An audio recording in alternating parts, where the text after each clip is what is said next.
Halo Sobat Value Investor sekalian, ketemu lagi. Ya, kali ini kita akan membahas tentang mitos-mitos investasi di saham. Ya, Eh, yang pertama, yang sering kita dengar, risk sama dengan gain. Nah, selalu banyak orang yang bilang risk itu sama dengan gain, di mana kalau kita ingin mendapat gainnya 100%, kita mesti memberani untuk mengambil risk 100%.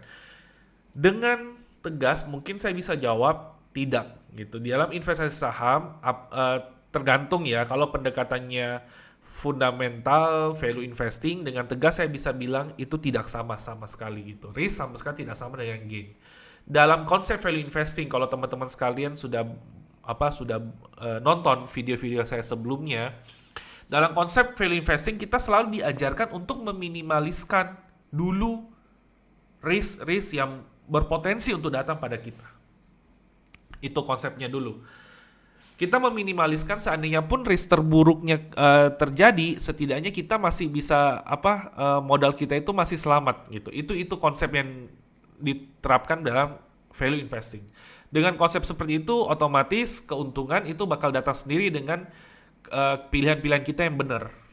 Itu dulu. Jadi dengan adanya margin of safety, dengan adanya beli di PBV yang rendah, itu sama sekali semua merupakan benteng-benteng untuk melindungi modal kita. Ya, itu benteng-benteng untuk melindungi modal kita kalau seandainya perusahaan itu terjadi terkena risk usaha dia yang parah gitu. Jadi saya bisa saya katakan di sini, bisa saya deny, bisa saya dengan tegas katakan, dalam investasi saham, kalau pendekatannya value investing, itu risk tidak selalu sebanding dengan gain. Kita selalu mencari risk yang rendah, serendah-rendahnya. Ya, kita selalu mencari risk yang serendah-rendahnya. Dengan risknya udah rendah, otomatis dalam beberapa pilihan kita pasti ada yang tepat, dan pilihan tepatnya itu yang akan memberi kita gain ke depannya. Ya, jadi di sini saya bisa katakan risk tidak selalu sama dengan gain. Oke, mitos kedua, sejarah akan terulang. Nah, di sini saya bisa katakan kalau sejarah akan selalu terulang, mungkin orang yang paling kaya di pasar saham atau di dunia, mungkin di bagian investasi di dunia, mungkin itu adalah yang memiliki profesi sejarawan mungkin. Simple gitu ya.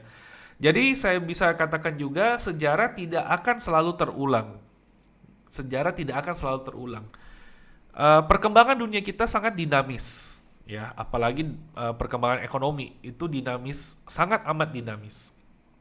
Mungkin kita 10 tahun lalu belum kepikiran kita bisa membuat kayak YouTube sekarang, atau bisa ada perusahaan-perusahaan yang mempunyai omset gede tapi nggak mempunyai aset tetap yang banyak, contoh kayak Gojek lah, kayak perusahaan penyewaan truk tapi dengan sistem aplikasi, berbasis aplikasi intinya. Jadi mereka bisa mendapat revenue yang tinggi, tinggi sekali, tapi tidak mempunyai aset mati, mempunyai fixed aset, aset tetap yang mungkin bisa dibilang sangat amat kecil gitu perbandingannya. Jadi zaman dulu mungkin kalau untuk mendapatkan omset sekian untuk dalam penyewaan truk tronton itu, kita harus punya satu truk tronton kita beli. Berevolusi lagi, ternyata modal kita yang kita keluarkan itu nggak harus 100%, tapi kita ada multi finance yang membantu untuk membiayain. Jadi kita bisa mencicil dia. Ternyata sekarang karena ada teknologi, berevolusi lagi menjadi ternyata sebuah perusahaan kalau mau punya omset penyewaan truk tronton sekian, tidak perlu sama sekali punya truk trontonnya sendiri, karena dia cukup memakai truk tronton yang dipunyai orang-orang dan idle gitu. Jadi mereka saling bermitra cuman dalam aplikasi. Ya, mirip kayak Gojek, orang cuma punya sepeda motor, ya kan. Gojeknya cuma punya aplikasi yang membantu mencarikan pelanggan, ya mereka kerjasama. Jadi Gojeknya sendiri sama sekali nggak ada aset mati sama sekali. Dimana kita tahu aset mati itu memang risknya itu lebih gede ketimbang aset lancar ya. Jadi saya bisa bilang sejarah ini tidak akan pernah terulang terus menerus dengan hal yang sama. Ya, karena kalau sejarah terulang, yang bakal menjadi orang terkaya di dunia, saya yakin pasti sejarawan, karena mereka selalu menghafal sejarah-sejarah ke lalu. Oke, ketiga, market itu selalu efisien, market pasar saham itu selalu efisien.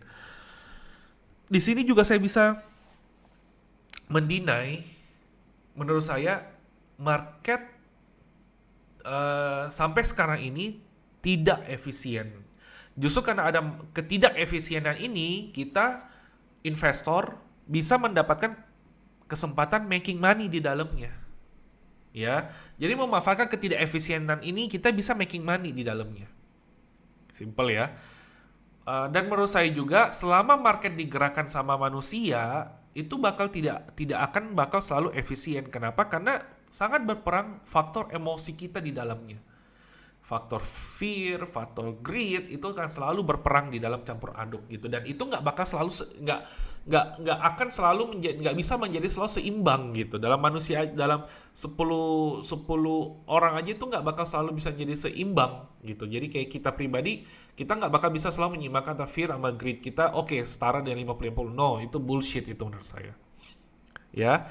Warren Buffett juga pernah mengatakan kalau memang market efisien, mungkin sekarang kalau market sudah efisien ya, sudah efisien dari dulu, mungkin sekarang dia bakal duduk di pinggir jalan dengan kaleng tinnya gitu. Jadi dengan apa kita biasa bilang dengan sebuah kaleng yang biasa untuk para pengemis untuk minta-minta uang gitu. Jadi maksudnya itu mungkin dia udah akan bangkrut gitu. Jadi sekarang nggak bakal menjadi salah satu orang terkaya di dunia karena investasi saham. Ya, jadi saya bisa bilang di sini market tidak akan efisien selama manusia itu masih digerakkan sama manusia-manusia yang mempunyai emosi itu. Oke, faktor keempat, mitos keempat, saham adalah zero sum game. Di sini kalau saya lihat, kalau seandainya pakai pendekatan value investing, itu saya bisa mendinai pernyataan ini. Kenapa?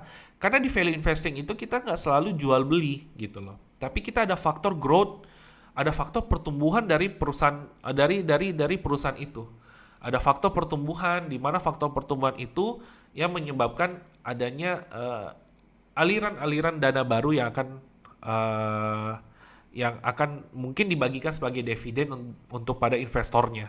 Jadi ada pertumbuhan. Jadi bukan zero sum game, kecuali kalau mungkin trading mungkin iya ya. Cuma kalau investasi saya pikir itu nggak zero sum game gitu. Jadi kita ada kelebihan di faktor pertumbuhannya. Ya. Jadi kita ada kelebihan di faktor pertumbuhannya. Oke, sampai di situ dulu episode kali ini. Mungkin kita akan membahas topik yang lain di next video kita ya. Oke, Sobat Investor, bye.